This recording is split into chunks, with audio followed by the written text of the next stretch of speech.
Eu sou o Amílcar Correia e este é o P24. Até quando é que as crianças de Gaza vão continuar a morrer à fome?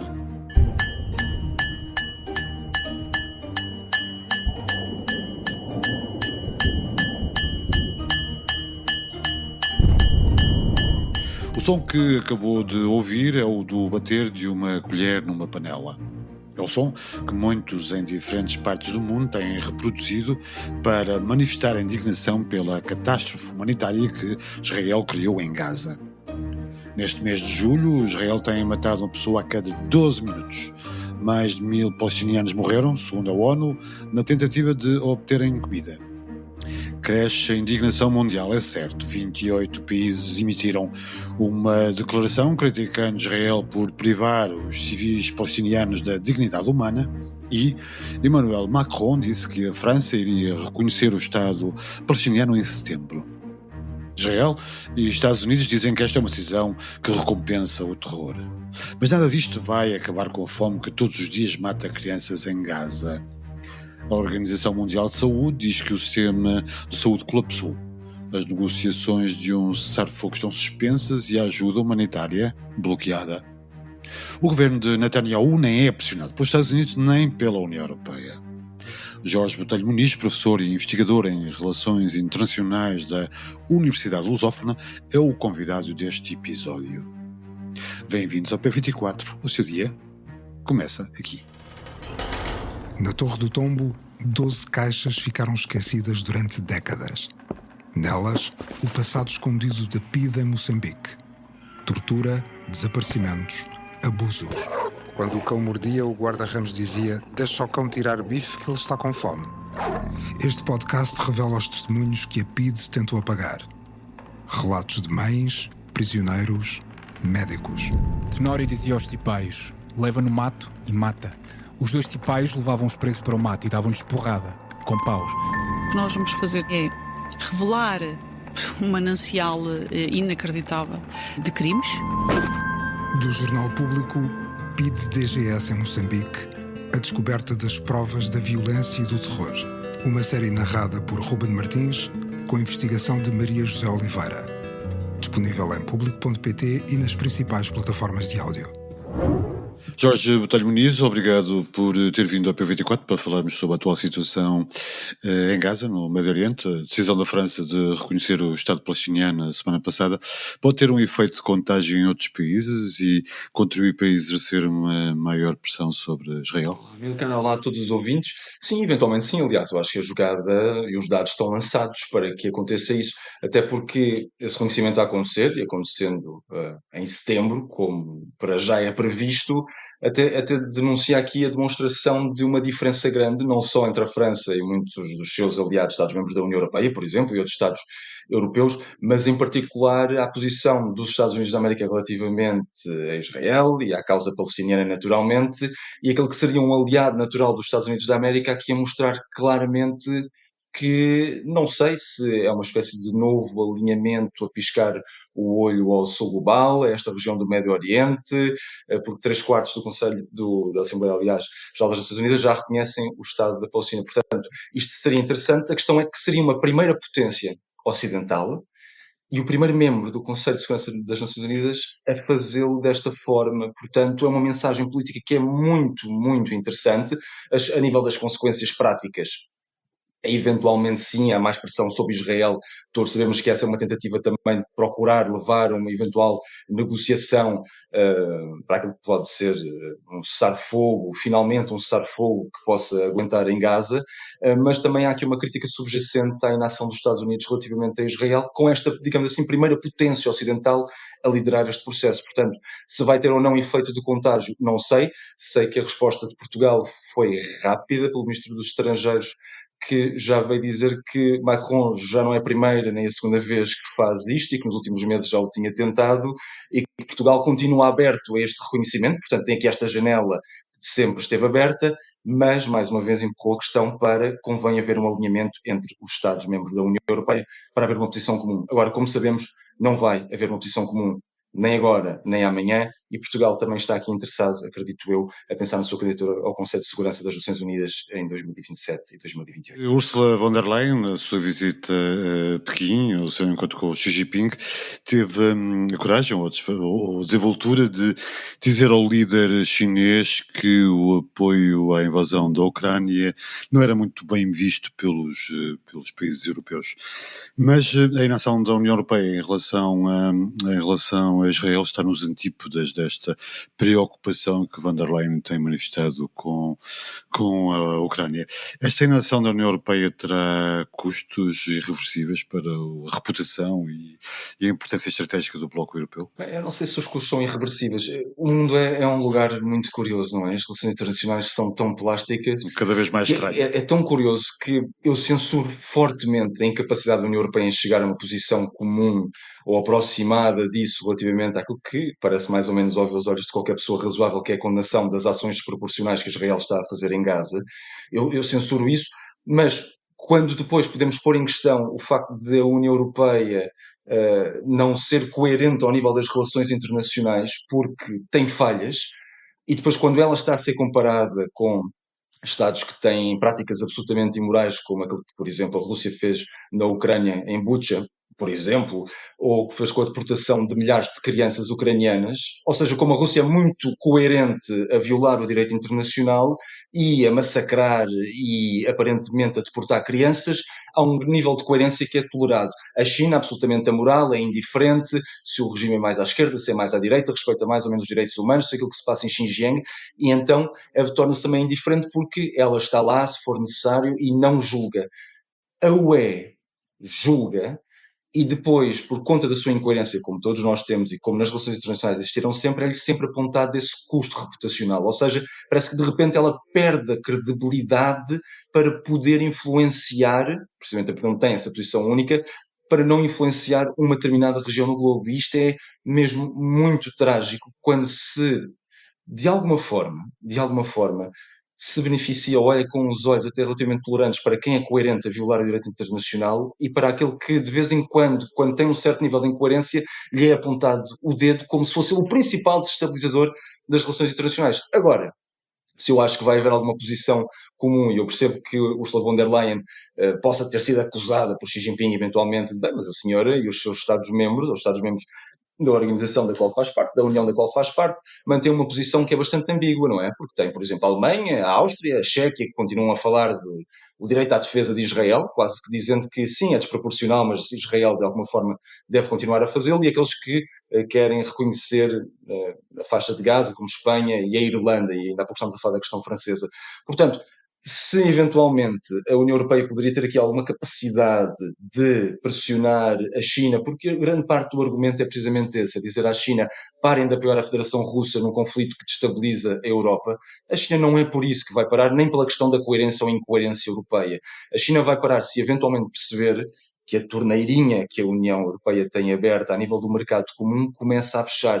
Esse será o único leverage negocial, a única vantagem negocial que poderá ser aqui avançada. E aí sim eu não acredito que a questão moral sobre os chineses, e mais uma vez apontando para as questões dos direitos humanos, para Xinjiang, o destratamento que é feito nos, entre aspas, campos de reeducação aos iogures, que esse seja um ponto que vá fazer avançar grande parte da agenda, ou aproximar a agenda europeia e chinesa.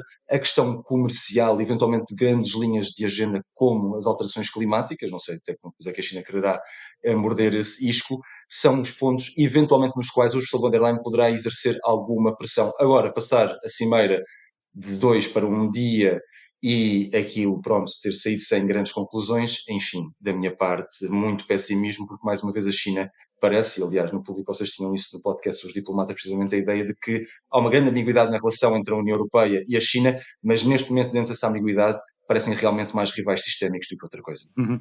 As negociações, entretanto, no Qatar para um eventual cessar-fogo não restaram quaisquer avanços e Estados Unidos e Israel abandonaram as negociações, culpando o Hamas por estar irredutível.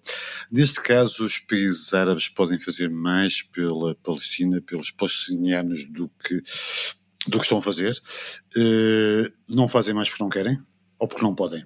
Não fazem mais porque, a meu ver, se os Estados Árabes se reunissem todos e estivessem a escrever a história daquilo que está a acontecer no Médio Oriente, em particular com os palestinianos, eles chegariam mais ou menos à conclusão que para todos eles a causa palestiniana é absolutamente instrumental para outras coisas que eles querem alcançar e que os palestinianos em si são uma nota de rodapé da história do Médio Oriente. Sempre foi uma preocupação secundária para Ou todos eles. seja, essa principal questão secundária, digamos assim, que é instrumentalizada quando querem diminuir o poder de Israel, quando querem olhar para a rua árabe, mas que é um ponto de discórdia muito grande no que diz respeito, nem que seja a divisão clássica entre os xiitas e os sunitas. E depois há aqui uma questão também que é interessante, que alguns destes países têm independências. Não são países em que o poder, as democracias não floresceram, como sabemos muitos deles, daquilo que diz respeito à Primavera Árabe, mas muitos deles estão sob influência, diz respeito às questões militares, mas também económicas, relativamente aos Estados Unidos da América. Ora, se existe alguma dependência da Arábia Saudita, dos Emirados, do Egito ou da Jordânia relativamente aos Estados Unidos da América, confrontar Israel de uma forma tão aberta, mais do que insistirem, porque, cara, repare que eles têm insistido muito nesta tecla e ela não é ultrapassada, que é a questão dos dois Estados. Ora, todos nós sabemos que a solução dos dois Estados, como está desenhada há muitas décadas, não tem pernas para andar, por isso é que se tem procurado avançar com uma força que seja pan-nacional, pan-árabe, que reúna os Estados Árabes moderados e que pudesse eventualmente controlar a faixa de Gaza, dominar a faixa de Gaza durante um certo período, até haver ali um momento de transição. Agora, esses Estados querem comprar esse confronto, muitos deles com os Estados Unidos da América, com Israel, com a rua árabe, o que quer que isso depois verdadeiramente signifique, até porque é curioso, porque esta questão da rua árabe que eu estou aqui a mencionar e que ninguém me está a obrigar a mencionar, mas que eu estou a trazer porque eu acho curiosa, a própria causa palestiniana parece que já não mobiliza a rua árabe como mobilizou nas décadas de 70, 80, 90, não é? Parece que apesar de tudo, e em particular por aquilo que é uma das principais chagas também da causa palestiniana, que é o Hamas, e a proximidade do Hamas ao Irão faz com que haja uma grande desconfiança destes Estados Árabes também em querer apostar num cavalo em que não têm a certeza, como nunca nenhum de nós terá, mas no caso deles tendo mais responsabilidades e podendo assumir essas responsabilidades, poderão ter que sofrer posteriormente com elas. Não sei se eles querem muito investir nesta ideia de realmente apoiar alguma coisa sucedânea do Hamas. Mérito Netanyahu por ter conseguido separar a autoridade palestiniana do Hamas com a sua política Totalmente. de separação da ideia de dois Estados. Totalmente, e aliás, o grande problema depois, mais uma vez, e isto é uma tecla na qual nós carregamos permanentemente enquanto internacionalistas, que é a questão de Mahmoud Abbas, a autoridade palestiniana, no fundo ser considerada por nós, então imaginemos o que é que os árabes moderados não pensam dela, bem, e para não falar também dos outros, que ela é fraca e corrupta. É fraca e corrupta. Ou seja, também se não confiam no Hamas, não conseguem confiar na outra autoridade que controla ou tenta controlar a Cisjordânia, torna-se muito complexo haver aqui algum avanço real e concreto. E depois há outra questão, que é se há ocupação, que é o que Israel está a fazer, se há ocupação, a partir daí tem que haver responsabilidade. E esse é o grande ponto, é que eu não tenho a certeza quem é que quer assumir essa responsabilidade, porque Israel, claramente, estando a ocupar, diz que quer ocupar não só militarmente, e esse é um ponto relativamente ao fracasso das questões das negociações do cessar-fogo com o Hamas, é a questão de ocupar militarmente e também ocupar no que diz respeito ao controlo da entrada e das saídas de ajuda alimentar e ajuda humanitária, que é trágico. Ou seja, quer ocupar, mas não quer ser o responsável. Eu vejo esta coligação eventual de Estados Árabes, eventualmente a ocupar, mas depois a perceberem, ora bolas, agora vamos ter que ser nós a ser responsáveis por isto. Queremos ser responsáveis por um projeto de Estado, por um território que está totalmente destruído e sobre o qual, no fundo, temos aqui uma ameaça permanente chamada pressão de Israel e a pressão dos Estados Unidos da América. Não sei se vão querer comprar essa guerra, confesso. Os deputados israelitas apelaram à anexação da Cisjordânia.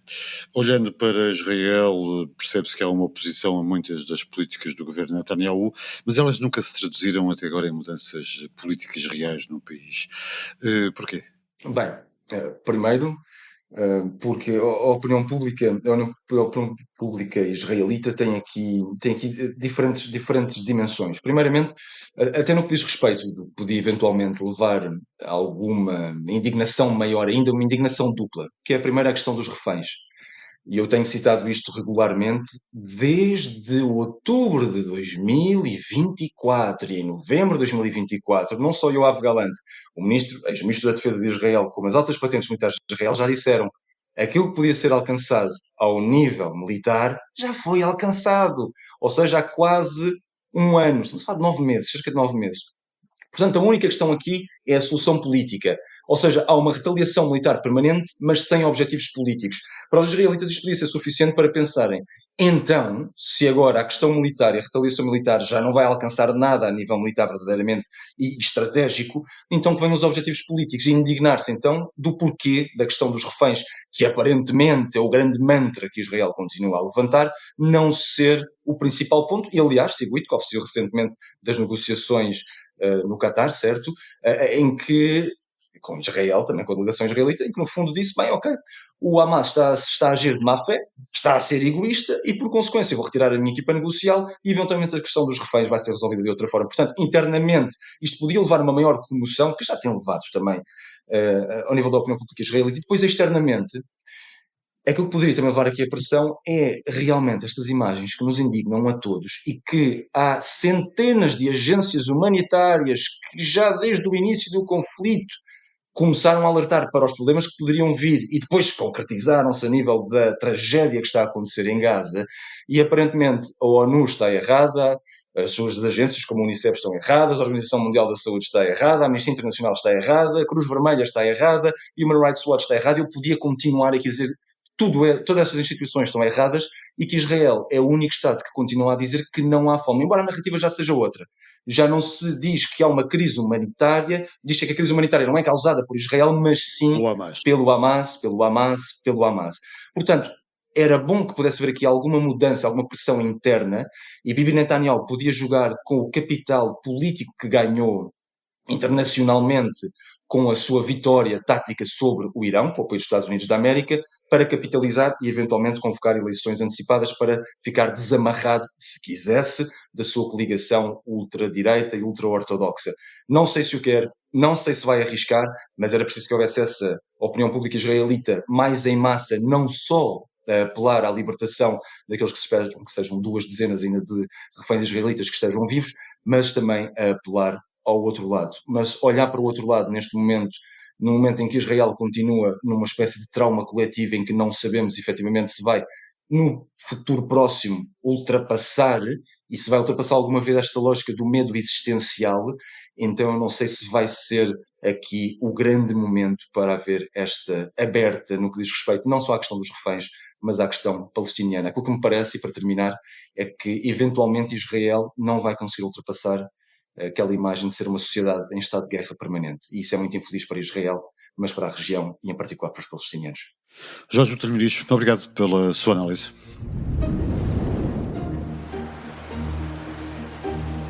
Veja a temperatura da água na sua praia favorita. De forma a calcular a temperatura para cada uma das praias do país, o público recorreu a 2 bases de dados, a lista de praias e as suas respectivas coordenadas geográficas. Explore esta página interativa em público.pt. Obrigado por ouvir o P24. Voltamos amanhã.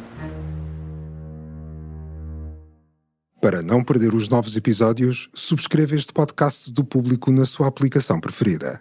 Para além deste programa, há mais para descobrir em público.pt/podcasts. O Público fica no ouvido.